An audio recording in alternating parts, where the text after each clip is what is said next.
morning, Chuck. My name is Phillip Finley, and I'm with the Atlanta Track Club. I appreciate you taking the time to be with us today. This is our Common Ground initiative, and as you know, we are very concerned as a track club of what's going on in the community as far as like people of color, just runners in general. You know, what is going on? And we really applaud and appreciate everything that you've done as far as like passing this legislation to look at hate crime bills. So what we want to do is, first I want to congratulate you for wearing a mask today. Yes. And throughout the rest of this interview, let's just go ahead and remove our masks. I appreciate the social distancing, and we've had a candid conversation at the very beginning about mitigation and washing hands and things of that nature. So thank you very much for wearing a mask today to keep not only me safe, but keeping yourself safe as well. Well, thank you, Philip. I'm so excited to be here with you today and to talk about these important issues, and really look forward to our discussion. All right. Well, our first question of the morning is, are you a runner or a walker? So I enjoy running for recreation, and I have two young children, two toddler boys, so we take regular walks around the neighborhood and the local park. So I don't get to run as much as I would like to, but really enjoy it anytime I'm out. Yeah. As you know, the Atlanta Track Club is one of the largest track clubs in the United States. And we are called Running City, you know, and people would oftentimes say, why is it Running City with all these hills? Who would want to run in Atlanta with all the hills? Have you ever participated in the Peachtree Road Race, which is our largest? Actually haven't. That's a real ambition of mine. I look forward to doing that in the years to come. I think, and I have family members that run every year, I think that Peachtree Road Race and our great road races throughout the metro Atlanta area are something that really makes us special, and it's an exciting thing that I'm very proud of, so I look forward to participating more in the future. All right. Yeah, I've ran several myself, and I'm going to miss it this year, but I think there's going to be a lot of great virtual races that's going to take place in place of the Peachtree Road Race and other events that we put on. That's great. Yeah. Just to let you know, and the public know, that the Atlanta Track Club is not a nonpartisan, apolitical nonprofit organization. We don't include ourselves in matters not related to our mission. This spring, we took an unusual step and made a public statement about Ahmaud Arbery, which is what we're going to discuss today, because as you know, he was killed while running. So that really piqued our interest, that are people of color or everyone at risk when they're going out for a run or for a walk? Are they at risk of being maybe harassed, spit upon, cursed, or even killed, right, while they're enjoying their activity? And we believe that the sport should be universally accessible and recognized. And this is one of the reasons why we asked to listen, to learn from you today, to get a sense of where your heart is and what you're trying to do with the hate crimes bill that you enacted here in Georgia. Well, thank you so much for the question. Going back to the end of 2018, just to give a little history, I was aware of the fact that Georgia was one of only 4 states without a hate crimes law in the books. And I went to a colleague, Democrat colleague, who had worked on this issue for many years in the past, and as an attorney and familiar with the need in the law to address this area, I introduced legislation with bipartisan support to create a hate crimes law in Georgia. And that bill was introduced in the 2019 legislative session, and it actually passed the Georgia House of Representatives in March of 2019. That was a very momentous occasion because a hate crimes law had not passed either body here at the state capitol since the law had been previously invalidated by the Georgia Supreme Court for being too vague. That was 16 years without a law on the books, really making Georgia an outlier in a bad way. And so this bipartisan unified effort that we had together, Republicans and Democrats, working together with co-sponsors from all over the state, we introduced this bill. It passed the Georgia House, and then it sat in the Georgia Senate. Didn't receive a vote throughout the rest of 2019 and throughout most of 2020. Due to the COVID-19 suspension of the legislative session, the General Assembly met in June of 2020, and at that time, it was after Ahmaud Arbery had been killed, and there was greater national attention on the fact Georgia didn't have a hate crimes law.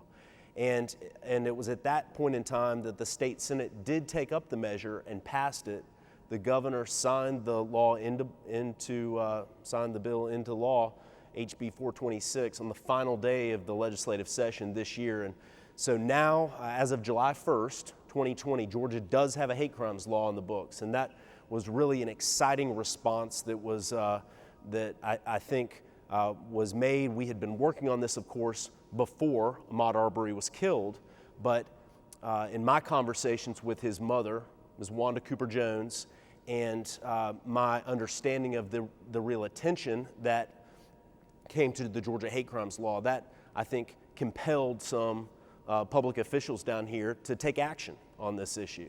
And that was a good thing for all Georgians.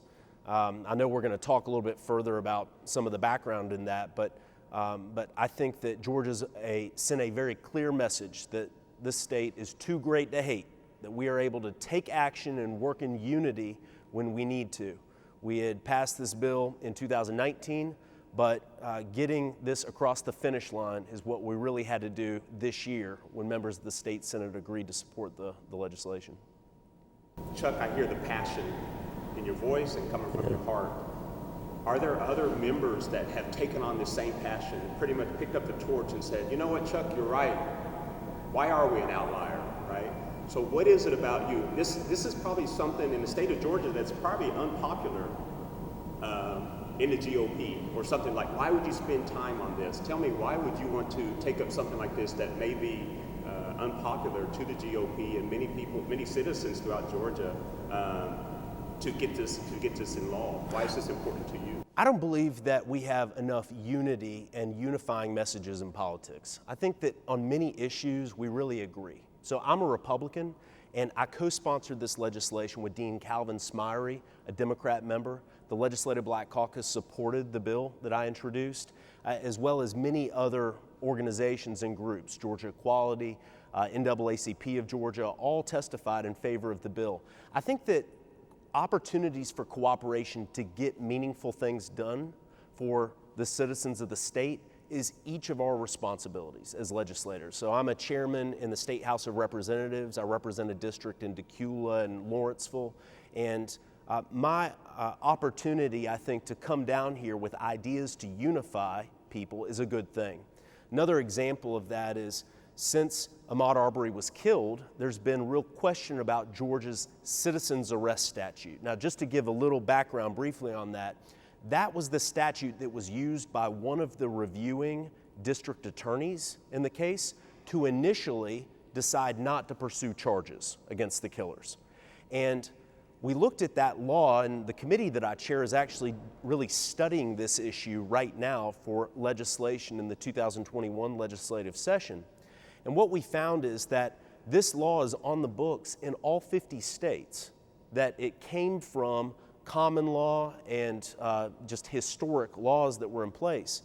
But with the pervasiveness of law enforcement today, and law enforcement saying that a great deal of training is required to know how to enforce the laws, it's really not appropriate for citizens to be arresting each other and taking them to judges. And also, it doesn't happen. So why do we need that on the books?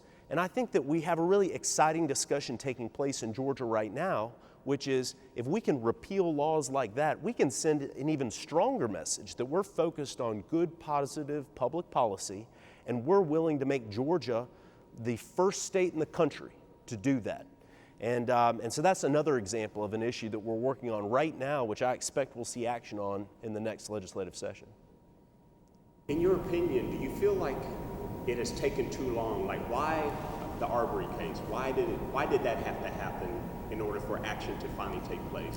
When you look at historically, Chuck, with over, I was looking at my, before I came in, I was looking at some data from, I think it's like 1862 up until, can't remember the final date, but there have been over 3,000 lynchings, right, or hate crime type related crimes that have taken place in the United States.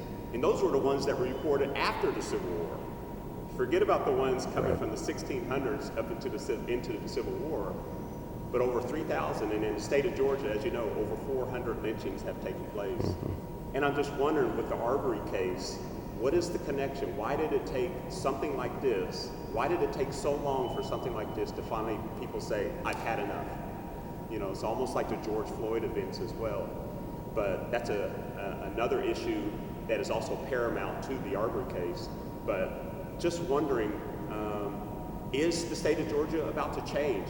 Can runners feel safe again? Is there anything for us to be concerned with as people in the running community, the walking community? Should we be concerned?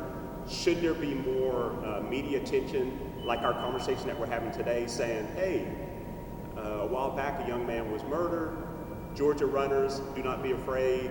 This is a safe place. This is Running City. Almost like an infomercial per se, but pretty much allowing the citizens of Georgia to feel safe once again, despite of what's happening. And I applaud you, and I appreciate everything that you're doing with both of these bills. Well, thank you. So the former director of the Georgia Bureau of Investigation supported my hate crimes bill going back to when I first introduced it. And his statement was that his concern was that in order to get support, enough political support to pass it, a terrible tragedy would have to happen. Only after a terrible tragedy that the public recognized would true action take place. And unfortunately, that is what happened. So the State House had passed the hate crimes bill. It was pending in the State Senate, but it wasn't until Ahmaud Arbery was killed that the State Senate took action on it. And it shouldn't require a tragedy for action to occur. And what is maybe most concerning to me right now is really what you're asking about, which is constituents of mine come to me and they say, I'm concerned for my husband, for my child, to be out in the community and to be killed. What protections or what reassurance can I have that that's not going to happen? Because nobody should live in fear of that, of their spouse, their child leaving the home and potentially being killed by somebody who attempts under the color of law to claim that it was some sort of justified killing when it wasn't. And so my job as a member of the State House of Representatives is to find solutions to tell those Georgia residents, you do not need to be afraid. In our state, if somebody is going to commit a heinous crime like that, it is going to be identified and they're going to be prosecuted. And these potential perpetrators will know that you can't get away with these types of heinous offenses. You cannot commit hate crimes in Georgia and get away with it. And the law is going to classify it appropriately.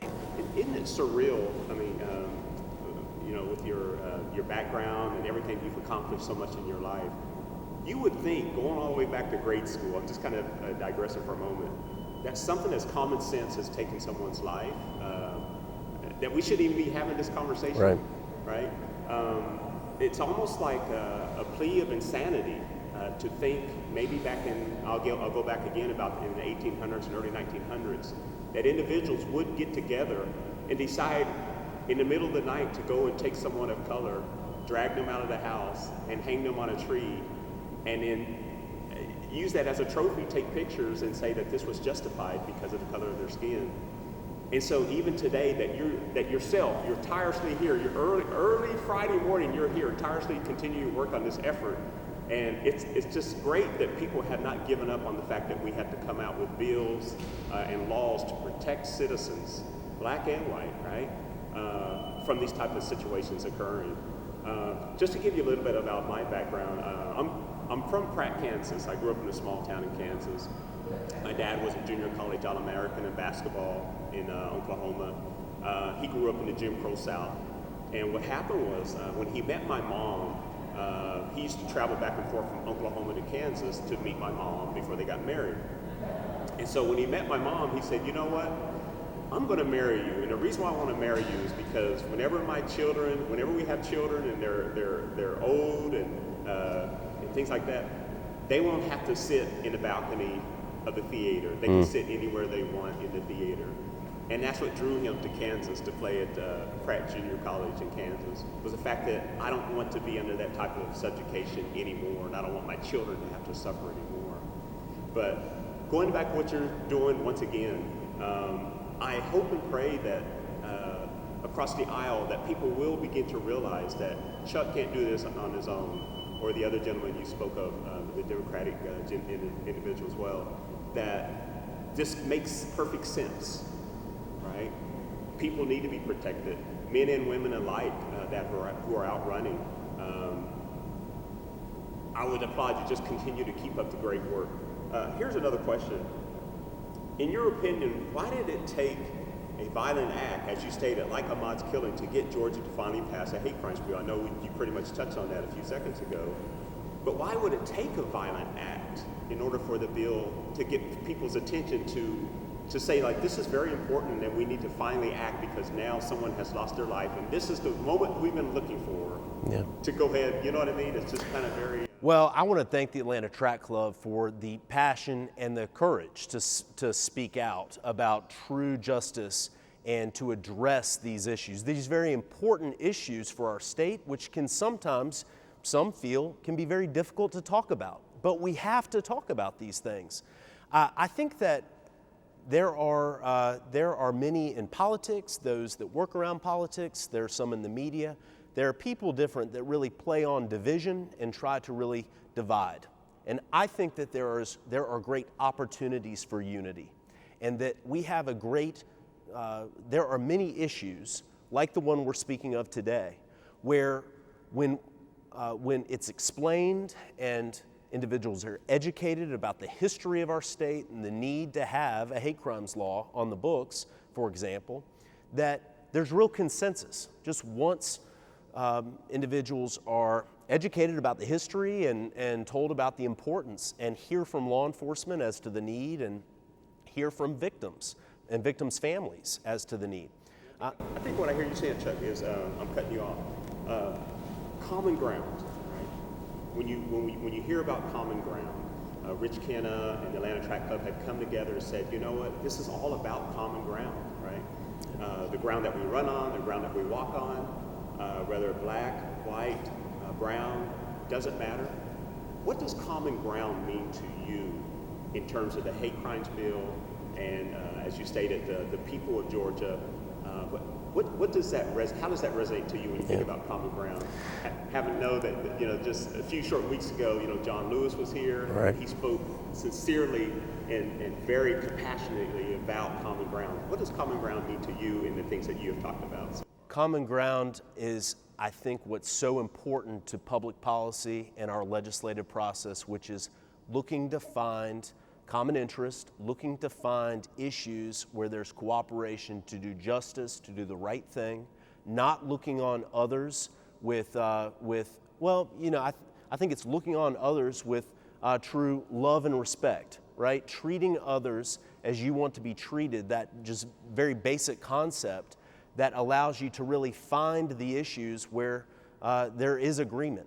And many times, until you've had those conversations, until you've sat at the table together to really discuss where there's agreement, it might not be known. And it can be viewed as just too easy to score political points or to treat someone as an opponent when you really haven't engaged in the conversation to discuss what that common interest might be. And we agree on many more things than we disagree, I think, is what's important to acknowledge. Our two political parties, I think, agree on many more things than they disagree. And folks who are willing to, I think, have the political courage and interest to really seek out those issues and try to reach agreement are able to get great things done. That's something I've tried to do while I've been in public office, and I think enactment of the hate crimes law, repeal of the citizens arrest statute, the debate around that are just two of those areas. You mentioned you have two sons? I do, yes. Okay, what are their ages?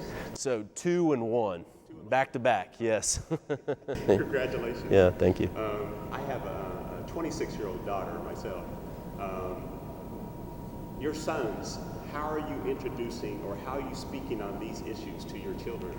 It's a very important conversation to have. I grew up in the metro Atlanta area, just outside of the city in Gwinnett County is where I grew up. And I think that really as I was growing up, race wasn't really discussed, right? There wasn't really a conversation about racial tension, about injustices within legal system, within government, about issues that I think we're really having a conversation about right now. And so what I am so encouraged by right now is a interest in having forward conversations about how do we address injustices that are in our system, how do we discuss race in a way that is, I think, leads to good outcomes and leads to solutions.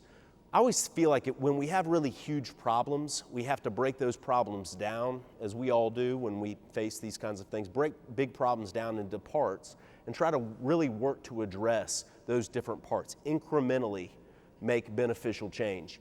And that's really how I view some of these issues that we're talking about today. We have big major issues where if we take parts of that and really work, for example, each legislative session here at the state capitol to address that, we can make real marked advancement and benefit for all Georgia citizens and just show the rest of the country and the world how serious Georgia takes these issues.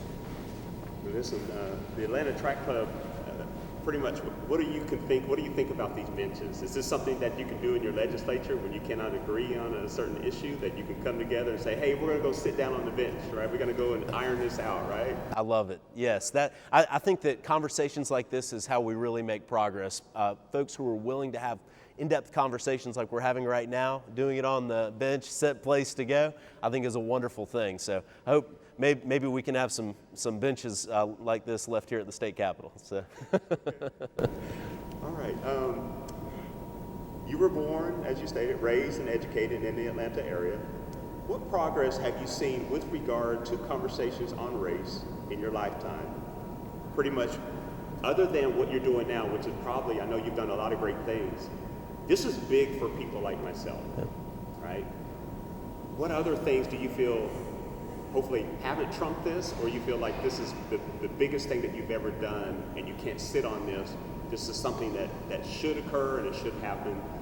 Is this one of the biggest things you've ever done, or is there other things that you've done in terms of sports, in terms of race relations, in terms of social justice issues? So I just view the work that we've done this session, the last session, as just incremental parts of a much bigger task that we have ahead. So we're discussing issues right now, frankly, that have really come to light because of Ahmaud Arbery's killing. And that includes oversight for prosecutors, law enforcement, training and questions as to how law enforcement handles investigations, use of force standards for law enforcement that might need to apply statewide. But I have a history, I think, of working on big issues. Just brief overview. When I was first elected, I partnered with a state senator to work on anti-human trafficking measures and carried anti-human trafficking bills really each year I've been down here to change Atlanta's reputation as one of the worst spots in the world for that to now the model for how to do things right.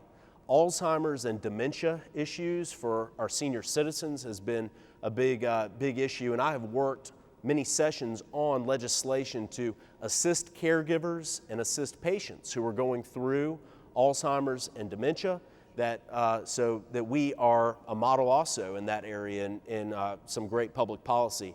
And I think going forward there are going to be many other issues that we can work on in the social justice area. So I chair the committee that handles criminal law and that reviews criminal law changes in Georgia.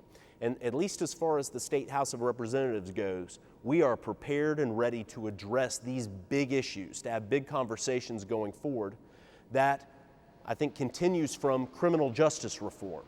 So I served on the Georgia Council on Criminal Justice Reform under Governor Nathan Deal, where Georgia introduced legislation to address prison sentences that were disproportionate, that were inappropriate for the charges, that addressed underlying causes of criminal charges, such as addiction, mental health issues, person as a veteran, lack of economic opportunity, many different issues like this to really get at the underlying causes that had, I think, a profound impact in the lives of Georgians. And also, by the way, an added benefit is it's tremendous cost savings. And so not only is it the right thing to do, it's saving taxpayer funds.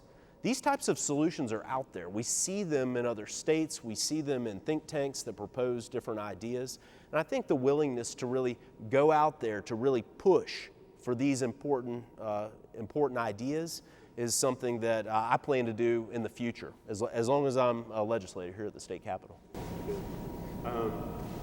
This question is probably not so much an Atlanta Track Club question, but as you know, with the work that you're doing, a lot of people really don't understand that people of color are fearful of law enforcement. Even myself, I live in Sandy Springs. When I see law enforcement crossed away at a stoplight, I'm checking myself, right? Yeah. That there is a fear factor. In the event that I am stopped, which direction is it going to go, right? That is my biggest fear. I have a doctorate degree. I graduated from Emory twice. I went to University of Oklahoma. I'm educated. I have a good job. I have a house. I have a wife. I have all these things in order. But my biggest fear is just because I am a person of color, it's not going to go well. I guess not only your job, Chuck, but throughout the rest of the country, people have to start to begin to feel safe with law enforcement, right? To know that I can call them in the middle of the night if my window is broken into and not end up being a victim, okay? So in light of that, what is the state of Georgia doing, to ensure that I am safe, that not only people in vulnerable populations in lower income communities pretty much don't ever feel safe because many of them, you have a higher level of crime in certain communities. But what about in other communities where people of color are doing a little bit better, right? How can we be assured that law enforcement is going to protect us? I think the first thing that needs to be done, which I believe we're doing right now, is listening and acknowledging the problem, acknowledging the issue. I think until the issue is acknowledged, then we can't make progress. And what I'm seeing here at the state capitol, particularly in 2020, is an acknowledgement that this issue is real. When I talk about constituents explaining to me exactly what you just said, others here at the state capitol get it. And I think that there is, that's a real improvement. I think that the next part of that is going to be specific reforms, just like we've been talking about today. When you have major issues, specific reforms to restore the confidence of our residents.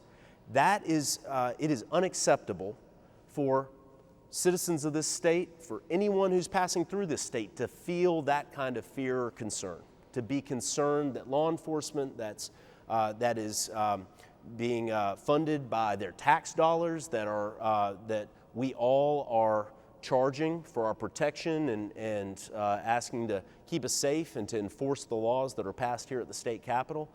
We should not be in fear of those individuals, and whatever steps need to be taken to address that need to occur.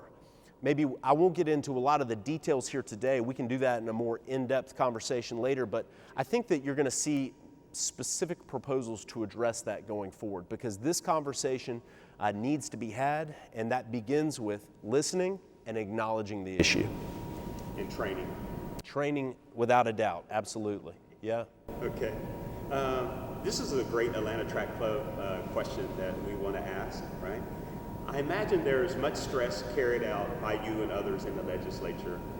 How do we get more of your colleagues out running and walking as a way to further your health and fitness? You appear to be in great shape. For physical fitness and to get out and run and walk, and what I think is great partnerships, cooperation, collaboration with the Atlanta Track Club. I think that we need elected officials and all Georgians to ensure that we're getting the exercise that we need to stay healthy. And I think you're a great example, and the great environment that we have to run in Atlanta, as you've discussed, I think makes that possible. I haven't been running as much as I need to, but you can check back in with me, so I'll do better. Yeah.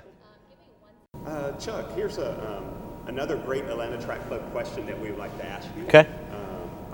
We are very excited about being here today, and one thing that's heartfelt to me, coming from Oklahoma, coming from Kansas, is how we got here, telling our story, right? Being a part of the Atlanta Track Club, I applied for being on the board of directors twice. This is my second time, and I was able to make it through. And it's funny how these different circumstances bring people together, right? These different stories. you're a Metro Atlantean, you grew up here.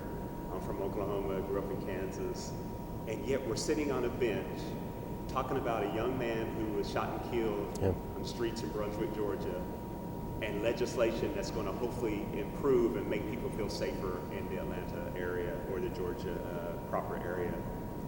Do you have any suggestions on what the Atlanta Track Club can do as an organization, right, to be more welcoming and free of bias? So when we ask that question, many of us who are part of the track club, we feel that every Saturday when we have our events, it is a safe place. It's the best place to be. People of all nationalities, color, gender, different diversities, all come together as one. And for that hour or 2 hours while we're drinking water or sweating or spitting or getting that run in, it's just a great feeling. Once we get in our cars and go back home, that's when the depression comes back on us because running is our life. What else can we do as a track club as far as like our branding, our labeling, maybe our the different things we do as advertising our events? What else can we do to make it more visible? Who would have thought the Atlanta Track Club would be here today talking about social justice issues? What else can we do? We're not political, as we stated earlier, but what else can we do as far as for your 1 and 2 year old sons in the future to make things better for people in Georgia?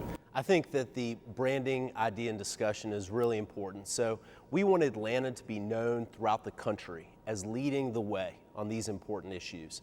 And I think that the Atlanta Track Club's leadership and part of your branding to really make that clear about your leadership in this area is very exciting, because that is the message that we want to send throughout the country. I really go back to probably what everybody thinks of on these issues and really what you're talking about as far as running together and doing activities together. I think that having, in the pre-COVID-19 era, certainly, having neighbors, having friends within the community over to your house or visiting their house to have dinner, I think to get to know, get to interact, to go together to parks, to do activities together, to go to sporting events together, to do things like that, I think really allows for greater collaboration and a greater acknowledgement of what's important to others. So getting outside of any type of comfort zone of only interacting with your family and really working together in the community, I think is what gives a great potential going forward. The Atlanta Track Club has the ability to bring people together and bring folks to have conversations that might not have met or had conversations otherwise. And these benches, I think, are a great example of that, and continuing that going forward is, I think, super important. The final thing I'll mention is, because I'm in public office and familiar with public elected officials that we have here in the state of Georgia, get to know your elected officials, get to know them personally, discuss these issues with them, really see where their heart is on these matters, so that you are able to give them your input. You can tell them how you feel about it, and that means a lot to elected officials who get feedback from the people that they represent. I think that a lot of times we have great potential and opportunity, particularly with the internet, to identify these individuals and communicate with them. And so really having that heartfelt, personalized conversation with our elected representatives to convey how you feel will maybe make more of an impact or lead to results that far exceed what some might expect possible. And I think that's a great thing. Just want to thank the Atlanta Track Club for having this conversation, for the courage and willingness to be out there on these issues and to take these matters on. It's not political. It's about what's best for the residents of our state and doing all that we can to speak out when we see injustice and to take action. Yeah. We have, as we close, we have several of us, several people of color on the board, and when the Arbery case hit, we all sent emails to Rich and to some of the people on the board about our concerns, how we were hurting, and we all equally felt the same way. So I think that's what prompted Rich and many members of the board to say, we have to act on this. We have to do this. We cannot have all of our citizens feeling this way. So that is the reason why we're sitting on this Friday morning on benches as total strangers, but now friends, to be able to share this experience and talk about what's going on in the Georgia legislature. I'm glad that this bill is being passed. I'm glad people will finally begin to feel safe again.